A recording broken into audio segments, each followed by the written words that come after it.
ഇങ്ങനെ ഒരു യോഗത്തിൽ ആദ്യമായിട്ട് കാണാൻ സാധിച്ചിട്ടുള്ള നന്ദി രേഖപ്പെടുത്തിയാണ്.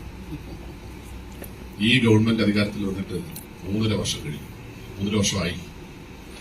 നമ്മുടെ നാട്ടിൽ സർക്കാർ ജീവനക്കാരെയും പെൻഷൻകാരെയും പരിഗണിക്കുന്ന ഒരു ധനമന്ത്രി ഈ കാര്യത്തിലെങ്കിലും ഉണ്ട് എന്ന് അങ്ങ് ഈ മീറ്റിംഗിലൂടെ ബോധ്യപ്പെടുത്തിയതിന് നന്ദി. ഈ പദ്ധതിയെ സംബന്ധിച്ച് ഈ പദ്ധതി തുടരണമെന്ന് തന്നെയാണ് ഞങ്ങളുടെ സംഘടനയുടെ അഭിപ്രായം. പക്ഷേ ഈ പദ്ധതിയിലേക്ക് വരുന്നതിന് മുമ്പ് കേരളത്തിലെ സർക്കാർ ജീവനക്കാരും അധ്യാപകരും ഇന്ന് അനുഭവിക്കുന്ന വേദനയെ സംബന്ധിച്ച് 1-2 കാര്യങ്ങൾ സാറിന്റെ വേദിയിൽ സൂചിപ്പിക്കാതെ പോയാൽ അത് വലിയ കഠിനമായി പോകുമെന്നുള്ളത് കൊണ്ട് 1-2 കാര്യങ്ങൾ സൂചിപ്പിക്കാതിരിക്കാൻ നിവൃത്തിയില്ല. കേരളത്തിലെ സർക്കാർ ജീവനക്കാരും അധ്യാപകരും അനുഭവിക്കുന്ന വേദന അത് മനസ്സിലാക്കാൻ കേരളത്തിലെ ധനമന്ത്രിക്ക് കഴിഞ്ഞിട്ടുണ്ട്. കഴിഞ്ഞ 3.5 വർഷമായിട്ട് ഈ സംസ്ഥാനത്തെ ജീവനക്കാർ എങ്ങനെ ജീവിക്കുന്നുവെന്ന് കേരളത്തിലെ ധനമന്ത്രി അന്വേഷിച്ചിട്ടുണ്ട്. കേരളത്തിലെ എത്രയോ സർക്കാർ ജീവനക്കാരൻ ഇന്ന് കൂലിപ്പണിക്ക് പോവുകയാണ് സർ. ജീവിക്കാൻ നിവൃത്തിയില്ലാതെ കേരളത്തിലെ സർക്കാർ ജീവനക്കാരൻ കൂലിപ്പണിക്ക് പോവുക. കേരളത്തിൽ ബഹുമാനപ്പെട്ട ധനമന്ത്രി ഇത് മനസ്സിലാക്കിയിട്ടുണ്ടോ എന്നുള്ള കാര്യം വളരെ വിനീതമായി ചോദിക്കുക. 22% ക്ഷാമബത്ത ഞങ്ങൾ ആരോടാണ് ചോദിക്കേണ്ടത്? ഞങ്ങൾ ആരോട് ചോദിക്കണം സാർ? ഇന്ത്യയിൽ ഏതെങ്കിലും ഒരു സംസ്ഥാനത്തെ അവസ്ഥയുണ്ടോ? നമുക്ക് ചോദിക്കാനൊരു നാഥനുണ്ട് ഈ കേരളത്തിൽ.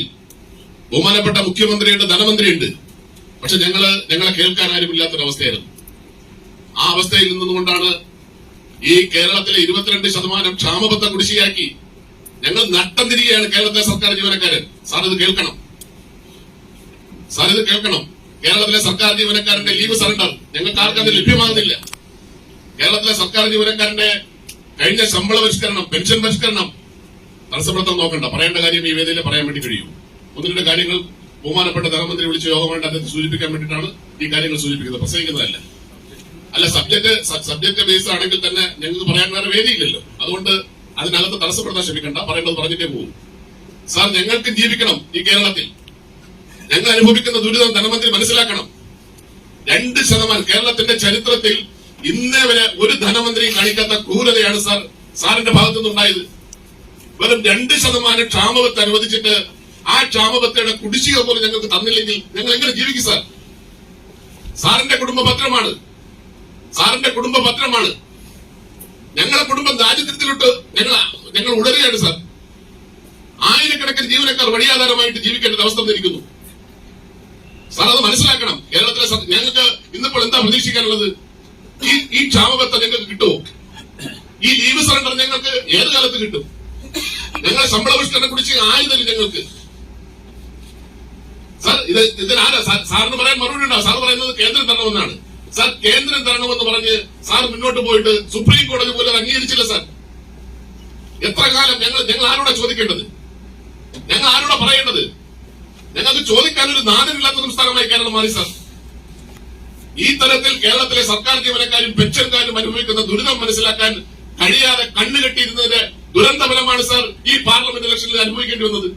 ഇടതു മുന്നണി, നിങ്ങൾ കണ്ണു തുറന്ന് കാണണം.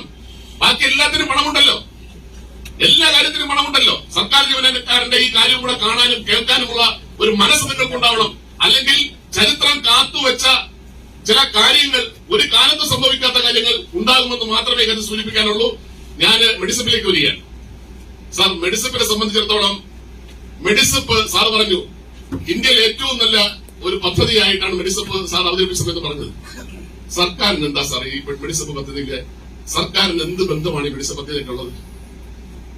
സർക്കാരിന് ഇടനിലക്കാരന്റെ പണിയാണോ? സാർ, ഒരു ഗവൺമെന്റ് ജീവനക്കാരന് വേണ്ടി ഒരു പദ്ധതി പ്രഖ്യാപിച്ചാൽ, പെൻഷൻകാർക്ക് വേണ്ടി ഒരു പദ്ധതി പ്രഖ്യാപിച്ചാൽ അതിന്റെ വിഹിതം കൊടുക്കാനുള്ള ഒരു മര്യാദ സർക്കാരിനുണ്ടാവണ്ടേ? 1 രൂപ പോലും വിഹിതം കൊടുക്കാതെ ഒരു പദ്ധതി പ്രഖ്യാപിക്കുക. ഈ പദ്ധതിയെ സംബന്ധിച്ചത് പ്രഖ്യാപിക്കുന്ന വേളയിൽ എന്താ സാർ സംഭവിച്ചത്?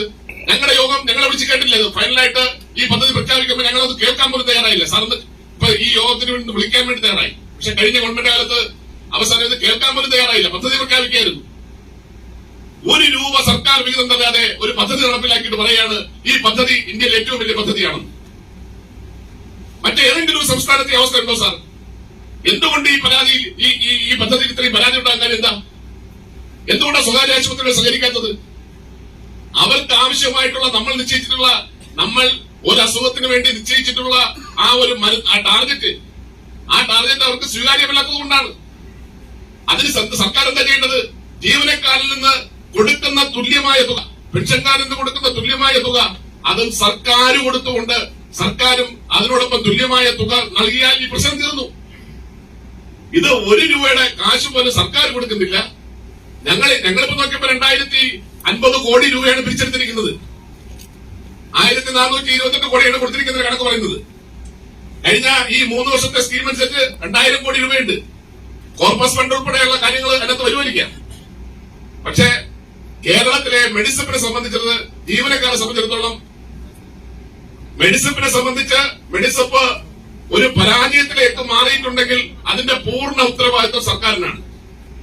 സർക്കാർ എന്തോ ഒരു വലിയ ആവേശത്തോടു കൂടി ഒരു പദ്ധതി പ്രഖ്യാപിച്ചു. ഈ പദ്ധതി എങ്ങനെ പോകുന്നു ഞങ്ങൾ ആരോടെ ചോദിക്കേണ്ടത്? ഒരു സ്വകാര്യ ആശുപത്രിയിൽ ചികിത്സയ്ക്ക് വേണ്ടി പോയാൽ ഈ പദ്ധതിയെ സംബന്ധിച്ച് ഞങ്ങൾക്ക് അവിടെ എന്ത് ചികിത്സ കിട്ടുന്ന ഉറപ്പുള്ളത്? തിരുവനന്തപുരത്ത് നമ്മളെല്ലാം താമസിക്കുന്നത് തിരുവനന്തപുരത്താണ്. ഈ തിരുവനന്തപുരം നഗരത്തിലെ ഏതെങ്കിലും ഒരു ആശുപത്രിയിൽ ചേർത്തിട്ടുണ്ടോ സർ? സാധാരണഗതിയില് ഇത്തരം ചർച്ചകളിലൊക്കെ പങ്കെടുക്കുന്നില്ല. നിങ്ങൾക്കൊരു സമയമുണ്ട്, അല്ല അത് എല്ലാ കാര്യവും പറയാനല്ലേ. നിങ്ങൾ പറഞ്ഞോളൂ, ഞാന് ഇടപെട്ടില്ലല്ലോ. ഇതിനൊക്കെ ഒരു സമയമുണ്ട്. അത് പറഞ്ഞു കഴിഞ്ഞാൽ മനസ്സിലാവുന്ന ആളുകളായിരിക്കുന്നേ. അതൊക്കെ കേട്ട് കഴിഞ്ഞാലൊന്നും വിഷമം ഉണ്ടാവുന്ന ആളുകളല്ല. പക്ഷേ ഇതിന് ഒരു സമയം, ഞങ്ങളുടെ നേതൃത്വം ബാക്കിയുള്ളവരായിട്ട് ആലോചിച്ച് സമയക്ലിപ്തതയൊക്കെ ഞാൻ അവസാനിപ്പിക്കുന്നു. ഒറ്റ കാര്യം പറഞ്ഞ് അവസാനിപ്പിക്കുകയാണ്. സാർ, കേരളത്തിലെ സർക്കാർ ജീവനക്കാർ